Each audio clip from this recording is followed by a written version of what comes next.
Christine Chubbuck was a reporter for Channel.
Christine Chubbuck was a reporter for Channel 40 Sarasota. Suffering from depression, Christine was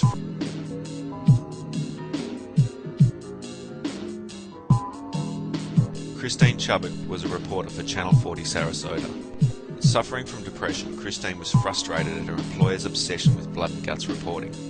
On the morning of July 15, Christine started her show as normal. For 8 minutes she covered 4 stories. On the last, the film reel got stuck, to which Christine added, "In keeping with Channel 40's policy of bringing you the latest in blood and guts and in living colour, you are going to see another first, attempted suicide." She then drew a .38 revolver from beneath her desk and shot herself behind the right ear. Because of the year, home taping technology was not available. Ms. Chubbuck's family put an injunction against the TV station for the 2-inch video quad tape. It has never been played again and no one knows of its fate.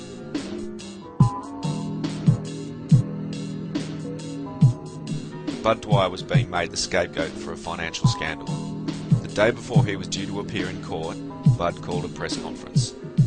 In front of a bewildered press gallery, he pulled out a handgun and shot himself in the head. Not only was this shot played on TV, but was replayed later on in the 6 o'clock news by some stations. There was a public outcry. It led to the questioning of playing live news in schools, as did the Challenger disaster, which was witnessed live by thousands of school children. In 1954, live broadcast of a phone conversation was illegal under FCC law. But WKAP in Pennsylvania soon discovered that if you spooled the tape off the deck and then back on, in between the read and write heads, there was a delay. 5 seconds was enough to bypass the FCC law. The delay was soon used to bleep rambunctious callers. By 1977, computerized memory had reached the point where you could store enough audio to make a virtual loop, which could then be dumped when necessary. The device was colloquially known as the dump box because it had a large dump button. It could also rebuild the time delay by lengthening the pauses for the next minute or so of broadcast. They could also choose to just bleep the audio, having 7 seconds to decide what was inappropriate. Today, live editing suites have dump buttons built in as a software module. The FCC does not monitor broadcasts. It solely relies on complaints submitted. The industry is now generally self-regulated. During daytime hours, when questionable content might possibly go to air, most channels use what is known as a dump button. The live feed is stored and played about 7 seconds later, this giving the editing team time to edit something out. It's important to remember that computers are not instantaneous. Transmissions are not instantaneous. Computer manufacturers are constantly striving to make computers faster. This is because they're not instantaneous. Try it for yourself. Film yourself with any webcam and watch the foldback. I'll tell you why, and I'll tell you why this is important. Here I have 2 mirrors facing each other. The light is reflected obviously back and forth at the speed of light. My camera is filming the end result. When I move the mirror, you will see it looks instantaneous. The change is effective at the speed of light. But even this, as we know, is not instantaneous. There is a tiny delay that is not visible to such primitive filming equipment. But this is as close as you will ever get to instantaneous. Here's the same thing on a computer screen. This is a screen capture program. It will capture whatever is on the screen. If I move the box on the screen, it takes a fraction of a second to communicate through the software and hardware back to the screen, at which point it is captured in the new position and the cycle goes around again. But each time, the computer's processing time is added, so between each layer change there is a delay. All computers have this, all software has this, there is no exceptions.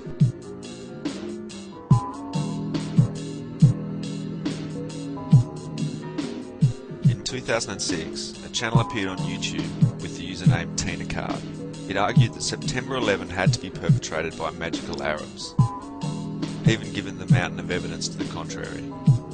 Strangely enough, to prove this hypothesis, TinaCard uploaded 3 clips of the World Trade Center attack. This in itself is ironic, as it points to the biggest doubt about September 11. 2 of these videos had never been seen before. To the biggest doubt about September 11. 2 of these videos had never been seen before. Video 3 happens to be one of the best quality amateur shots of the second strike. The camera is stable and it's zoomed in. Let's watch. Sharply and smash directly, perhaps purposely. Whoa! Holy cow! Another plane just hit! What? Another plane just hit! Oh my god, the other tower! Just ran into the other tower.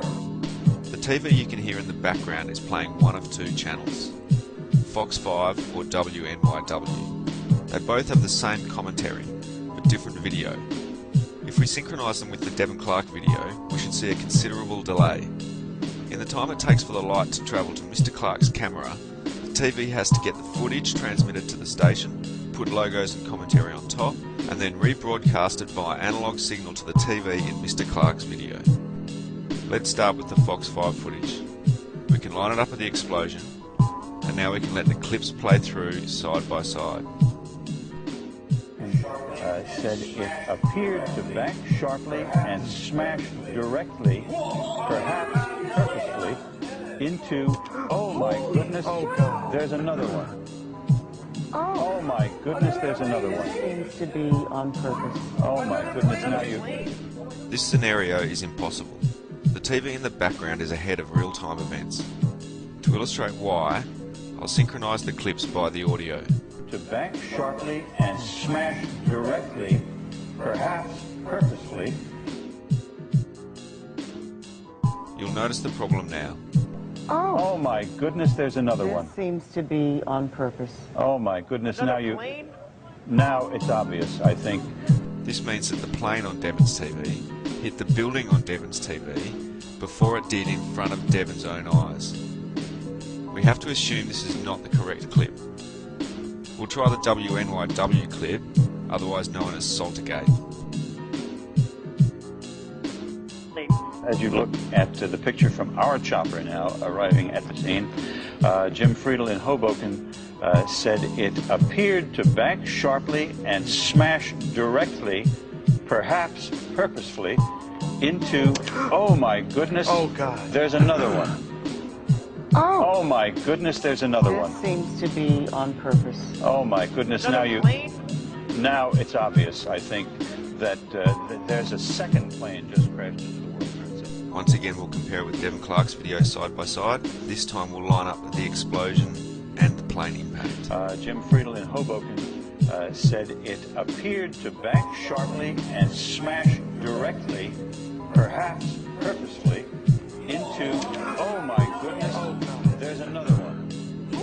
Oh my goodness, there's another one. Seems to be on purpose. Oh my goodness, now you...